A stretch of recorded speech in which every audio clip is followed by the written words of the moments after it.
Bueno, antes de continuar con la clase anterior, recuerden que ustedes van a ir anotando en el transcurso del audio las palabras claves o importantes y después las van a enviar a la plataforma si queda registrada su actividad. Y vamos a continuar con el tema de la creación del hombre y el pecado original. Eh, el padre me había dicho, el padre Marcelo, que el tema de la creación y el pecado lo habían visto en primer año y que me dijo que comience directamente con Cristología. Pero de todas formas, como les había dicho, eh, para comenzar a hablar de Cristo tenemos que comenzar o hacer referencia, mejor dicho, al tema de la creación y el pecado original. Eh, por eso que en la primera clase eh, eh, comenzamos a ver este tema de la creación del hombre y vimos el tema del paraíso y ahora vamos a hacer referencia, vamos a continuar con el tema de la caída, es decir, vamos hacia el tema del pecado original y lo vamos a hacer de un modo, digamos, lo más simple, sensible, guiándonos por el catecismo para hacer rápido y ya avanzar hacia hacia los temas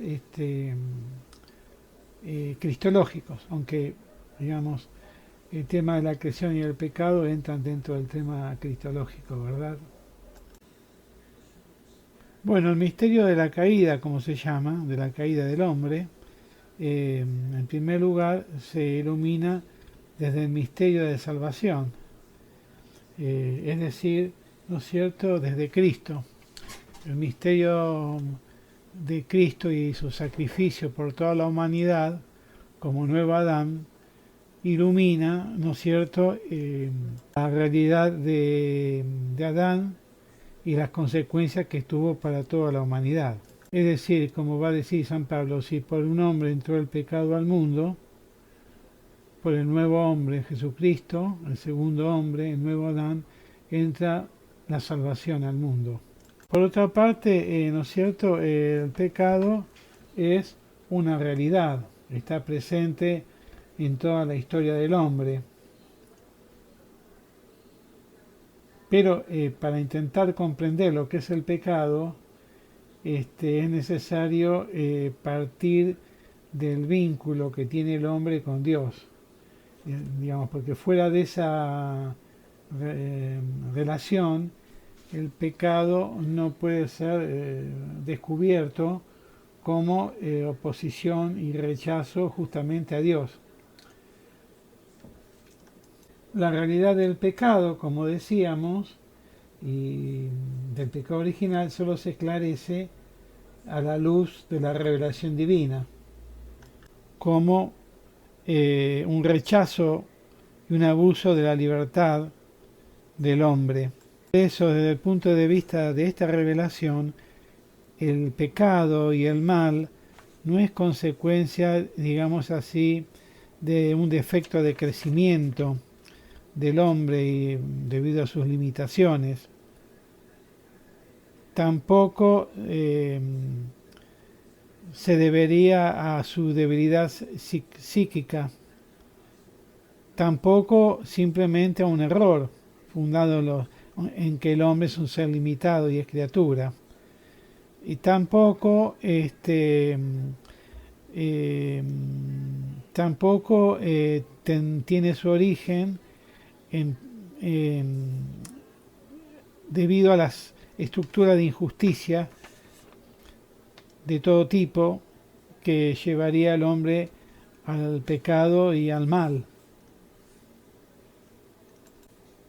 sino que el pecado y el mal tienen su origen en la relación del hombre con Dios y en un primer rechazo del hombre hacia Dios que consistió en un abuso de libertad.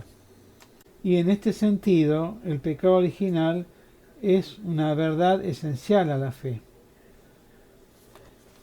Con el desarrollo de la revelación, ¿no? Es decir, a medida que progresivamente Dios se revela, se va a Él revelando su propio misterio, pero también el misterio del hombre y del mal y del pecado.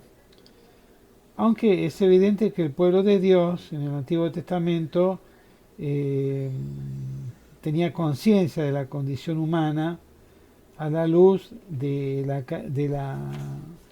pecado cometido por Adán en el libro del Génesis, pero por sí mismo no podía alcanzar el significado último de esta historia, que solamente se va a manifestar a la luz de Cristo, a la luz de su muerte y su resurrección.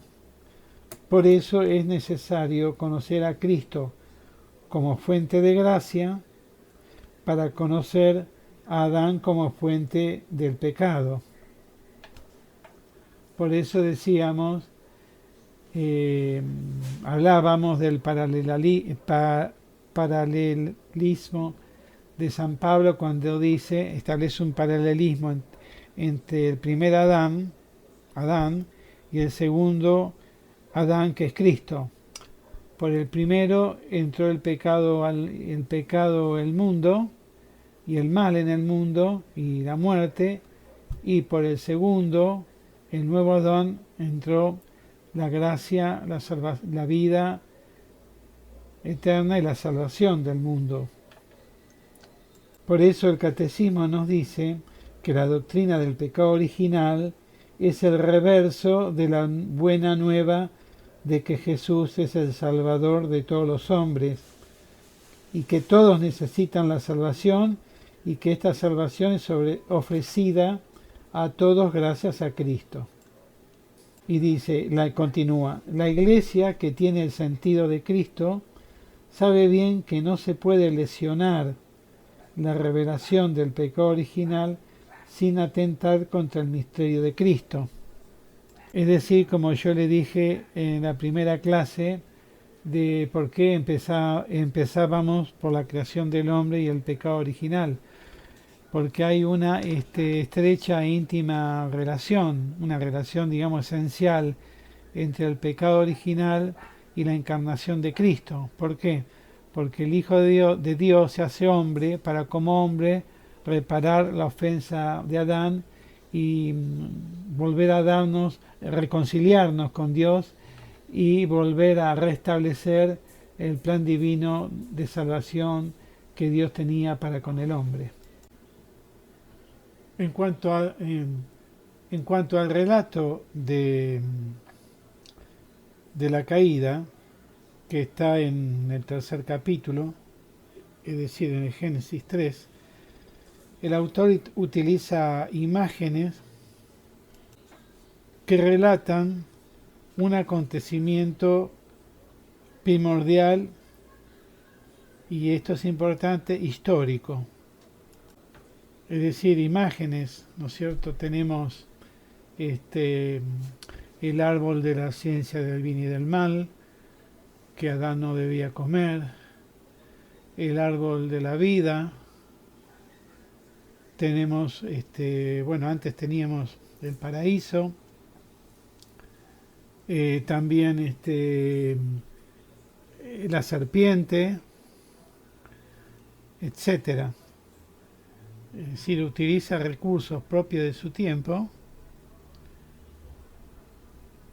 imágenes, símbolos, para referirse a este misterio de rechazo del hombre hacia Dios. Es decir, no lo hace en un sentido conceptual, a través de conceptos, sino a través de imágenes. Pero imágenes que nos remiten a un contenido, como decíamos, a un acontecimiento primordial que es histórico. y que se refieren, ¿no es cierto?, a los comienzos de la humanidad y en este caso del pecado, del primer rechazo de Dios al hombre que engendró una multitud de rechazos o pecados. Este comienzo nos remite, ¿no es cierto?, a lo que llamamos el pecado de los ángeles. Luego al pecado de Adán, que es el pecado original propiamente dicho, y luego el pecado de la humanidad. Entonces ahora primero nos remitiremos al pecado de los ángeles. El ángel caído es Satán o el diablo, simbolizado por la serpiente. Los ángeles, criaturas de Dios, son creados buenos, pero se hicieron un sector de ellos, digamos así, se hicieron malos, en tanto que rechazaron a Dios, no quisieron vivir sujetos a Él. La Escritura, ¿no es cierto?, nos habla del pecado de los ángeles. San Juan se refiere, ¿no es cierto?, al demonio como pecador desde el principio, padre de la mentira, ya que no hay verdad en él. Pedro también nos habla de los ángeles que cayeron y dice en su segunda carta lo siguiente, en la segunda carta, el capítulo 2, versículo 4, porque Dios no perdonó a los ángeles que pecaron, sino que los precipitó en el infierno y los sumergió en el abismo de las tinieblas, donde están reservados para el juicio. De esta forma, decíamos, la Escritura nos habla del pecado de los ángeles, a los cuales Dios no perdonó, no por un defecto de su misericordia, sino por la decisión irrevocable de los ángeles que pecaron. ¿Por qué decimos esto? Porque los ángeles, por su condición espiritual elevada en comparación con el hombre, sus decisiones son irrevocables. Cuando dicen sí, lo dicen para siempre. Cuando dicen no, lo dicen para siempre. Por eso que al rechazar a Dios, lo rechazaron para siempre y ya no hay vuelta atrás. Por eso habíamos dicho que no es un defecto de la misericordia de Dios al no perdonarlos, sino una decisión irrevocable de ellos. Luego tenemos, como habíamos dicho, el pecado de Adán, que es el que se llama pecado original. Bueno, en primer término tenemos la prueba de la libertad. Dios creó al hombre a su imagen y semejanza por amor y Dios llama al hombre a usar rectamente su libertad y que el hombre también responda con el mismo amor y libremente hacia Dios. Pero el hombre no puede vivir esta amistad más que en, digamos, en la forma de una libre obediencia o sumisión hacia Dios, en tanto que Dios es su fundamento y su fin último. Y esto es precisamente lo que expresa la prohibición de comer del árbol del conocimiento del bien y del mal. De todos los árboles del jardín puedes comer, menos del árbol de la ciencia del bien y del mal, porque el día que coma de él morirá sin remedio. Es un simbolismo, pero se refiere a una realidad histórica. El autor sagrado no precisa cuál, ¿no es cierto?, sea la materia del pecado, pero lo expresa, inspirado por Dios, de una forma simbólica. el árbol del conocimiento del bien y del mal, sin hay que entender que existía un árbol con frutos buenos y malos, sino que evoca simbólicamente el límite infranqueable que el hombre, en cuanto criatura, debe reconocer libremente y respetar con confianza. ¿Por qué? Porque el hombre, creado a imagen y semejanza de Dios, es libre, pero depende del Creador, y por lo tanto está sometido a las leyes de la creación que debe respetar, y también a las normas morales que regulan el uso de su libertad. Recordemos que junto al árbol de la ciencia del bien y del mal estaba el árbol de la vida, que simboliza la vida inmortal que el hombre tenía mientras viviese esa comunión en, en una libertad obediente y sujeta a su Creador. Esto ya nos marca que la libertad del hombre no es una libertad para decir y hacer cualquier cosa, sino que el acto libre está en relación, debe estar en relación con, con los valores de la verdad y el bien y todo lo que se desprende de ellos. Por eso que puede haber una libertad mal entendida, un abuso a libertad o una auténtica libertad. Entonces el hombre también tiene una libertad referida a Dios.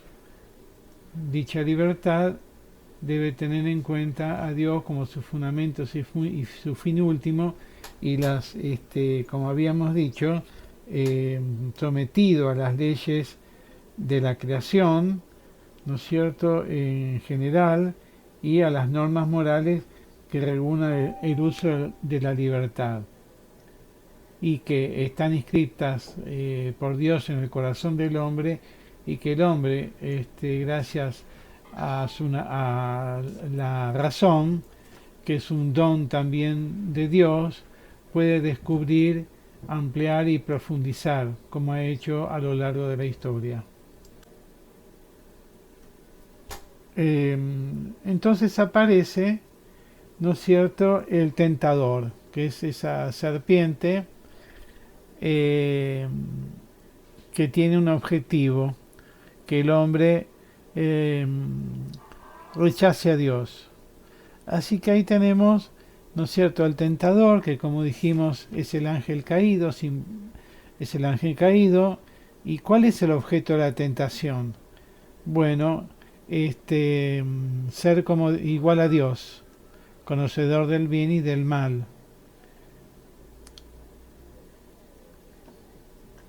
Introduce una desconfianza en el hombre diciéndole que Dios es egoísta, que si el hombre come de los frutos de ese árbol, entonces serán como dioses, conocedores del bien y del mal. Dicho sea de paso, lo que Dios le prohíbe al hombre no es discernir entre el bien y el mal, sino discernir entre el bien y el mal por sí solo, independientemente de Dios.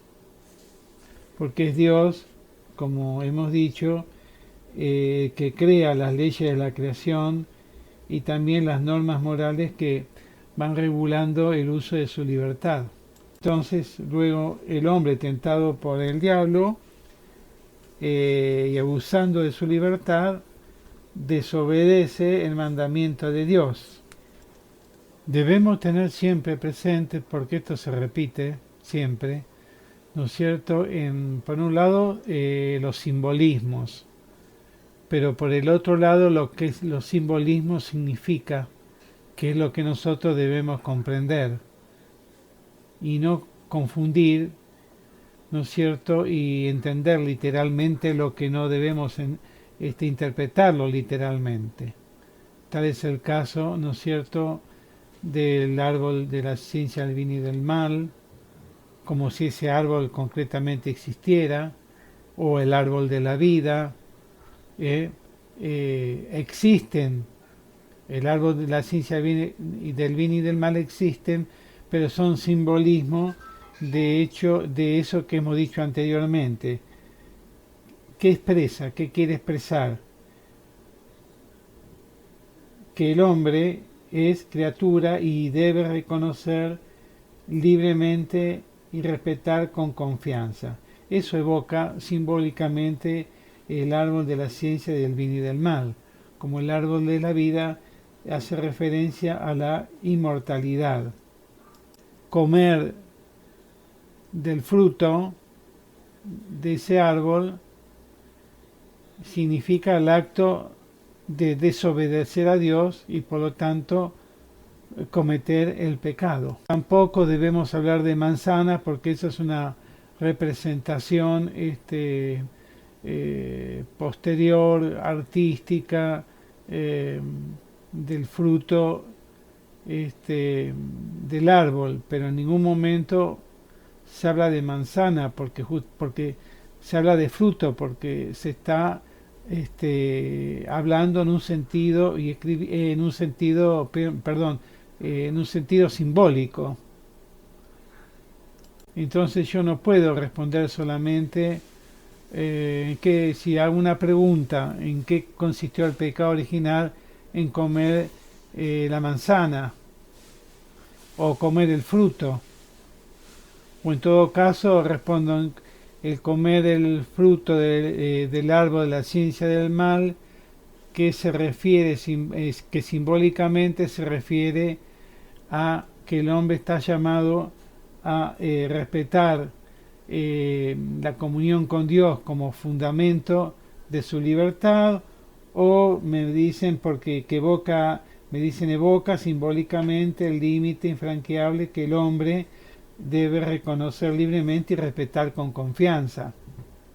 El pecado, si hago una pregunta, ¿en qué consiste entonces? Bueno, o cuál es la naturaleza del pecado que cometió Adán. Es un acto de desobediencia motivado por la soberbia, es decir, es un acto eminentemente de orden interior, espiritual. En esa desobediencia, como dijimos, consiste el primer pecado del hombre.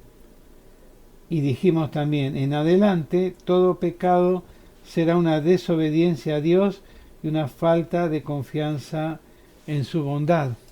Pero este pecado,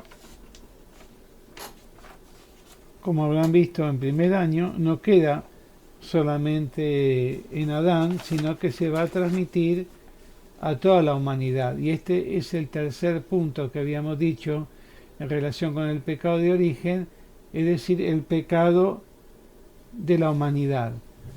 Por eso se distingue siempre entre el pecado de Adán y el pecado de la humanidad, o sea, el pecado con el cual nacemos nosotros.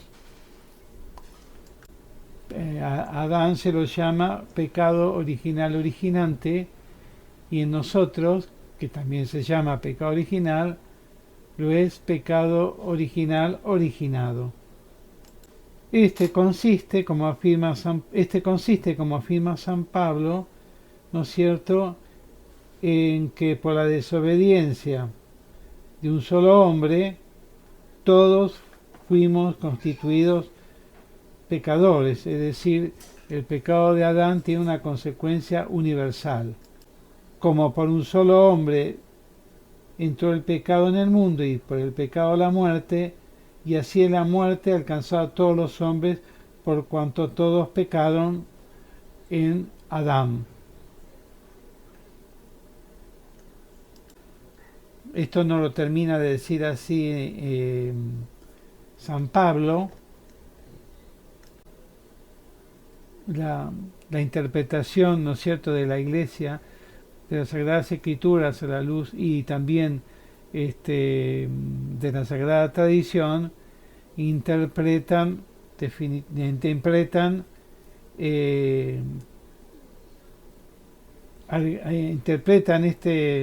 este pasaje de San Pablo por cuanto todos pecaron en Adán, que San Pablo, esta terminación no está concluida, pero se desprende el sentido universal de que todos pecaron en Adán por el contexto de lo que él viene afirmando. Es decir, la comparación que hace entre el primer Adán y el segundo Adán, que es Jesucristo. Por eso va a decir, como el delito de un solo hombre trajo sobre todos los hombres la condenación, así también la obra de justicia de uno solo, es decir, la de Cristo, procura a todos una justificación que da la vida.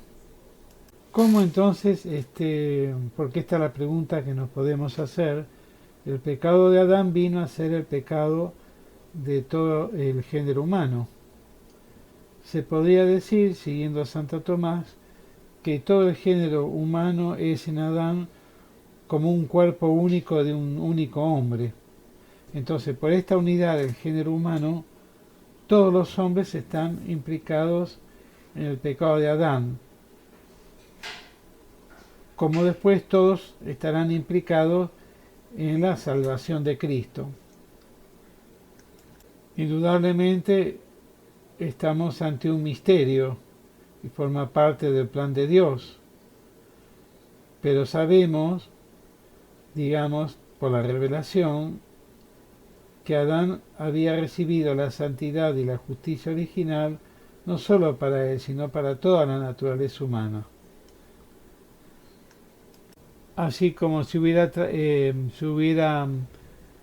transmitido a toda la humanidad si el estado de santidad y justicia original, si Adán no hubiera rechazado el precepto divino.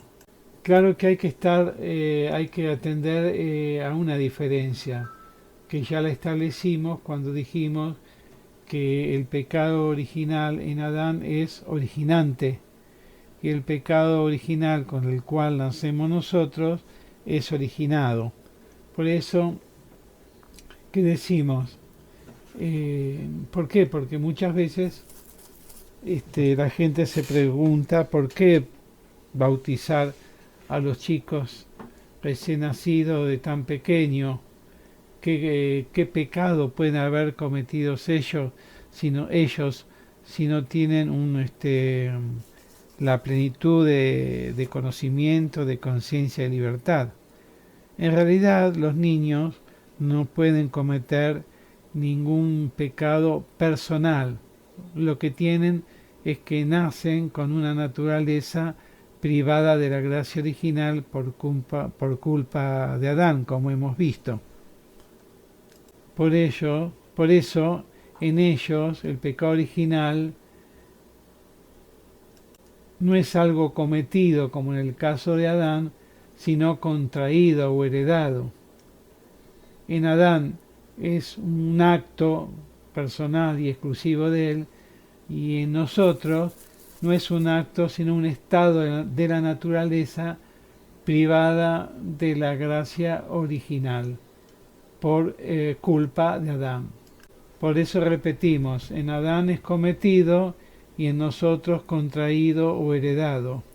En Adán es un acto y en nosotros un estado de naturaleza, la cual está privada de la gracia original, y de ahí entonces la necesidad del bautismo.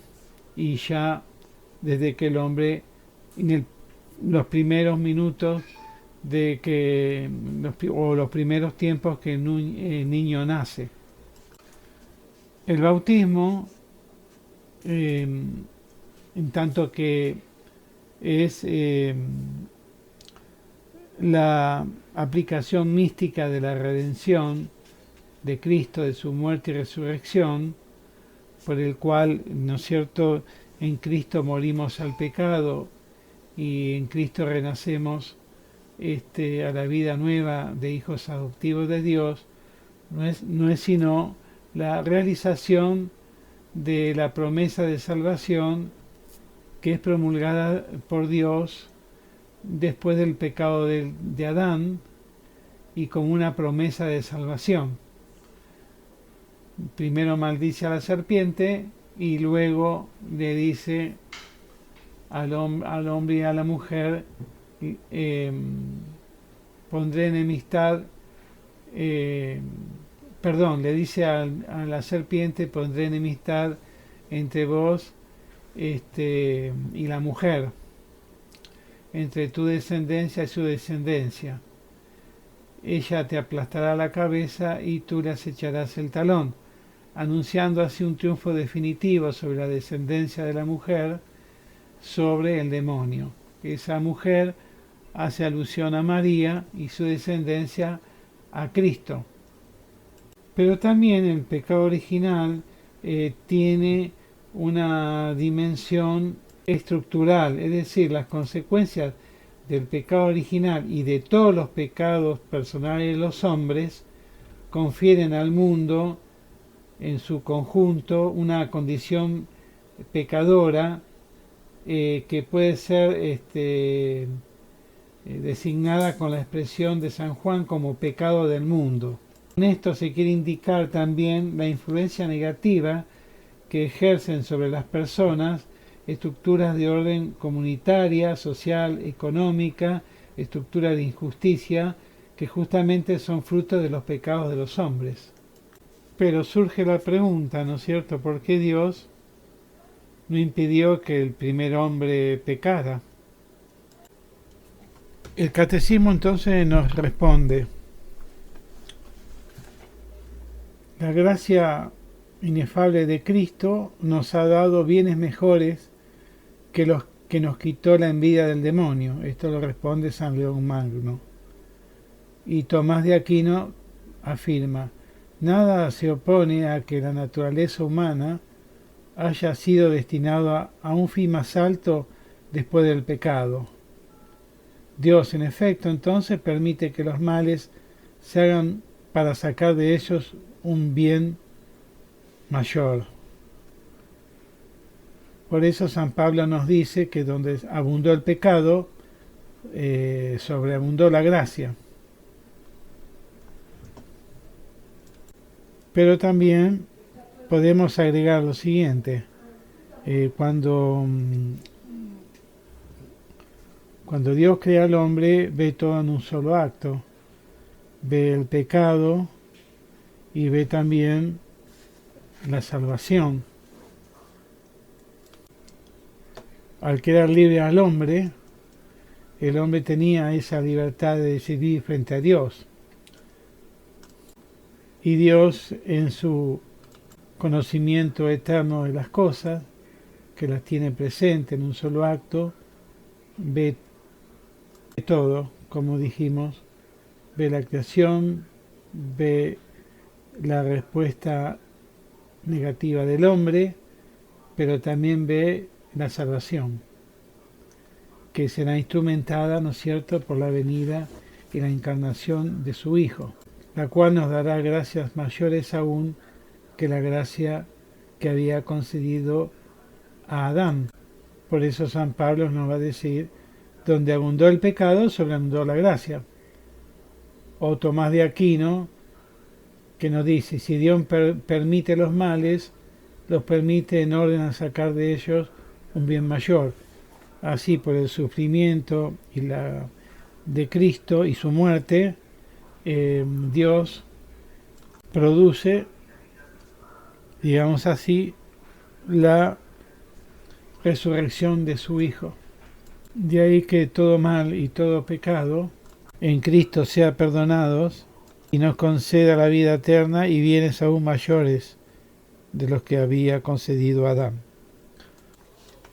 Bueno, siguiendo este último tema, esta última reflexión acerca de por qué Dios hizo las cosas así, podríamos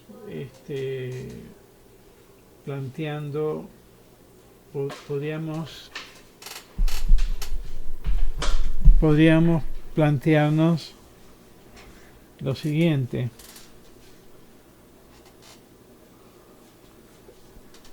¿por qué Dios no habría podido crear algo distinto? Por supuesto que Dios lo podría haber hecho desde el punto de vista que no hay ninguna imposibilidad porque Él es todopoderoso. Pero en primer lugar, ¿qué podemos decir? Que Dios hizo de algún modo lo que decimos. Porque al crear al hombre en un estado de gracia y armonía original, como lo hizo, y si no habría, por lo tanto, haberse producido el pecado original, podría haber dado esto lugar a que ese estado de gracia, de armonía original, pasase a toda la humanidad. Como habíamos dicho, si Adán no hubiera pecado, ese estado de él habría sido propagado positivamente a toda la humanidad, en tanto que Adán fue creado como cabeza de esa humanidad.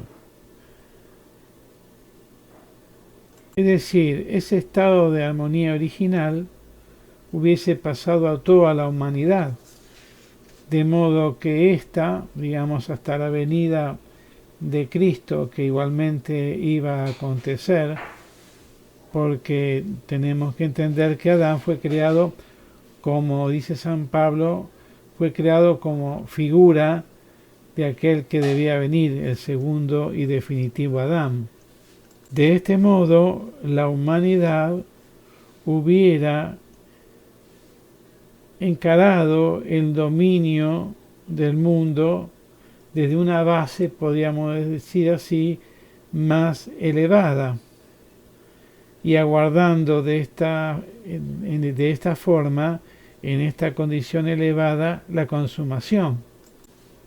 Decíamos que podemos hacer una analogía con la situación histórica humana y la diferencia que hay, por ejemplo, entre la edad antigua y la actual. Y nos preguntamos, ¿el hombre antiguo podía imaginarse o plantearse semejante mundo de la cultura actual? Por lo tanto, si en el mismo ser humano, en este caso a nivel histórico, hay una semejanza a distancia entre los dos mundos, el antiguo y el actual, ¿cuánto más puede haber en cuanto a lo que podamos conocer acerca de la decisión de por qué Dios creó las cosas de esta manera? Es evidente que esa pregunta de por qué Dios creó las cosas así y no de otra manera nos lleva muchas veces a renunciar a la fe, a tener dudas, etc. Y todo esto le revela al hombre su condición de criatura inteligente, o digamos de una inteligencia criatural con los límites que ello implica. Por eso hay que contemplar este misterio en que estamos envueltos y la posibilidad, por lo tanto, de abrirse a él y no renunciar a aceptar la condición humana tal cual fue predispuesta por Dios. Podemos seguir preguntándonos, si bien, como dijimos, Dios ve en un solo acto y ve el pecado y ve la salvación, ¿por qué pasar por todo esto? Claro que el hombre ve las cosas de un modo parcial, Dios lo ve en su totalidad y el hombre lo ve de modo parcial y limitado. Pero también que agregamos que por eso Dios le reveló al hombre el misterio de la existencia humana y el misterio del mal, del sufrimiento y la correspondiente salvación. Por eso lo que dijo San Pablo, ni el ojo vio, ni el oído oyó, ni vino a la mente del hombre lo que Dios tiene reservado para los que le aman, y a nosotros nos lo ha revelado. Y es lo que la fe cristiana comunica al mundo. Por lo tanto, un mundo sin la posibilidad del pecado, del sufrimiento y la muerte, tal cual lo conocemos, es seguramente el mejor camino, el que corresponde, podríamos decir, y el mejor camino, sí, para alcanzar la vida eterna, teniendo en cuenta que el hombre es criatura inmerecida desde el punto de vista natural de la inmortalidad, especialmente en el sentido de participar de la comunión divina y eterna. Y ello es un don divino. Y es ese estado de criatura que Adán no reconoció justamente frente al misterio divino. Por eso, según la revelación divina, que alcanza su plenitud en Cristo, el hombre es llamado a unirse a esta cruz de Cristo, que es la cruz de la vida, uniéndonos a Él en la fe y en la esperanza de la promesa de la vida eterna, que ya fue concretada por Cristo como el primer resucitado de la humanidad y el camino para nuestra futura resurrección. De todas formas, el plan de segundo año incluye el tema del mal y sus diversas explicaciones y el sentido de la existencia humana, pero eso ya ha sido dado en el programa en ese programa justamente de primer año. Y como ello ya fue dado por el padre Marcelo Villegas, entonces nosotros comenzábamos, como les dije, por Cristo. Aunque acá hemos hecho alguna referencia a este tema, pero no hemos ahondado en el conocimiento, no hemos ahondado, en el tema del mal y del mal en la filosofía y del pensamiento cristiano.